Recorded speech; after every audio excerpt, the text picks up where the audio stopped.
덧셈이에요. 더한 결과를 이제 세워서 이제 확인해 보자라는 것이죠. 덧셈, 작은 수, 10보다 작은 수, 덧셈 해볼 건데, 3 더하기 이것이 얼마가 될 것이냐, 합하는 거죠. 더하기 결과는 이제 우리가 합한다.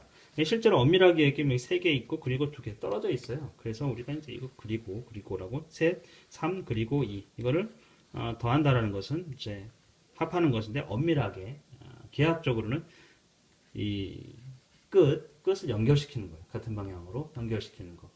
예를 들면 이제 사각형이죠. 사각형은 이제 면을 맞대어서 연결시키는 것이죠. 이것이 합해진 결과예요.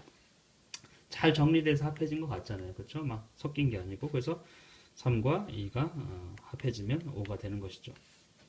사실은 이제 우리가 직선 여러 가지 의미가 있습니다만, 더하기라는 모습은 뭐 직선이라고 생각해요. 이것과 이거를 더해라. 길이를 더해라. 길이를 더하는 거죠. 개수를 더하는 게. 길이를 더하라는 거는 같은 방향으로 끝을 연결시키는 거예요. 끝을 이렇게 연결시켜가지고 끝을 연결시켜요. 그래서 여기서부터 여기까지.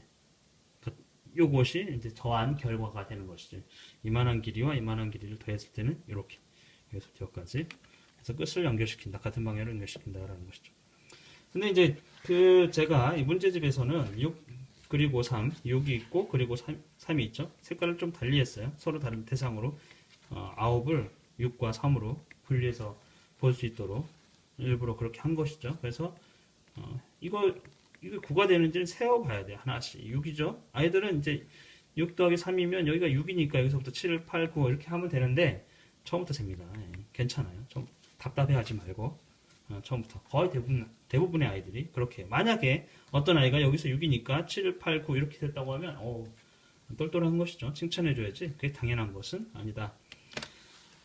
요거는 여기 이제 더하기는 뭐 여러 개, 한 번이 아니고 여러 번 더할 수 있다겠죠. 1 그리고 1 그리고 1은 3이 되겠죠. 1, 2, 3. 이때는 이제 하나, 둘, 셋 이렇게 세울 수 있어요.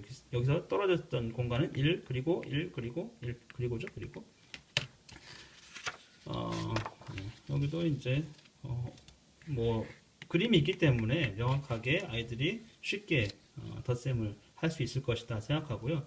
더 좋은 것은 예를 들면 3 더하기 3을 이렇게 줘요. 이런 이제 뭐 대상을 줘요. 도미노 같은 이렇게 주고서 3 더하기 3을 해봐. 그러면 어떻게? 3 더하기 3 이렇게 할 수도 있어요. 근데 잘 정리된 것 같지 않잖아요. 정확하게 연결시키는 거죠. 3 그리고 이런 모양이죠. 이렇게 해서 1, 1, 1 이게 3이죠. 1, 1, 1, 3이죠. 3과 3이 연결했더니 이제 4, 5, 6, 6이 됐죠. 이런 활동들, 그러니까 아이들이 조작하면은 이걸 가지고 이렇게 하면 이제 5 더하기 2를 해봐. 그러면 하나씩 연결해야 되잖아요. 그러면 언제 많은 문제를 풀어야 되는데 자꾸 이런 생각을 한단 말이에요. 그래서 문제집을 자꾸 주고 활동 뭔가를 이제 경험시키는 걸 덜하게 하는데 그러면 수학적 재능이 있을 수가 없습니다. 천천히 경험, 만지고 조작하고 관찰하고 생각하고 이런 여유들을 많이 주고 그런 활동들을 격려를 더 많이 해야 돼요. 제가 이게 문제집을 냈지만 문제집은 보조적인 것이다. 보시면 됩니다. 그림을 많이 준 것도 사실은 관찰하라는 것이죠. 이 보시면 느낌이 완전히 다르다는 게 이렇게 쓸 때는 완전 느낌이 달라요. 느낌이 3 더하기 2 했을 때는 3개가 있고 그리고 2개가 있음. 이런 모습. 이 더하기의 의미가 공간적으로 보면은 이렇게 돼 있는 거를 우리가 5와 3이 떨어져 있어요. 사실은 이게 수학적으로 중요한데 이렇기 때문에 우리가 이거를 개별적인 항이라고 그래요. 항. 영어로는 텀인데 텀은 하나의 어떤 덩어리 테두리를 가지고 있는 것이거든요. 텀. 항목할 때 법정에서 1항, 2항, 3항 이러죠. 1항과 2항은 완전히 배타적이거든요. 두리뭉술하게 섞여 있고 그러면 안 되는 것이죠. 항은 보면 아이템이라고 생각하시면 돼요. 어떤 객체 대상이 떨어져 있어요. 그렇기 때문에 이거는 항이 2개예요. 우리가 다항식, 단항식 이런 표현을 쓰는데 이렇게 보면 이 그림으로 봐도 이렇게 스페이스, 공간이라는 개념이 있고 어떤 두 객체, 대상이 서로 5와 그리고 3이라고 서로 떨어져서 볼 수밖에 없는 그런 이미지 그런 걸 갖고 있는 거고 이렇게 했을 때는 사실은 8이에요. 이거는 5와 3이 아니고 사실 8이에요. 8.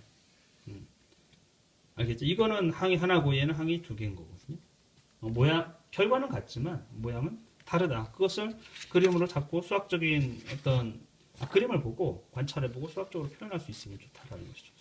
3 더하기는 이제 덧셈을 해보면 5가 되겠죠. 그림을 그려줄 수도 괜찮고 주로는 아이들이 이제 손가락을 쓰잖아요. 손가락을 사용해서 셈을 하는 것도 괜찮고요.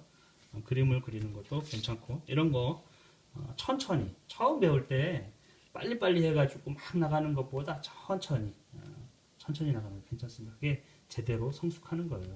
빨리빨리 성숙해서 뭔가 탈나기보다는 제대로 생각을 깊게 하고 많이 하는. 그리고 아이들 성향이요. 어떤 아이는 빨리빨리 하는 걸 좋아하고요. 어떤 아이들은 그냥 깊게 생각하고 하나를 생각하는 게 아니고 한 번에 여러 가지 다방면으로 깊이 그렇게 생각하는 아이들이 있거든요. 근데 우리 이제 부모님들이나 선생님들은 너무 빨리빨리 연산 같은 경우에 특히 빨리빨리 답을 내라고 자꾸 강요하면 생각이 깊은 아이들이 수학을 못하는 것 같은 느낌을 받는 것이죠. 전혀 그렇지가 않아요. 나중에 보면은 오히려 생각이 깊은 아이들, 천천히 하는 아이들이 수학을 더 잘할 수가 있습니다. 그래서 그런 판단은 제껴두고 천천히 해도 괜찮다라고 생각하시면 됩니다.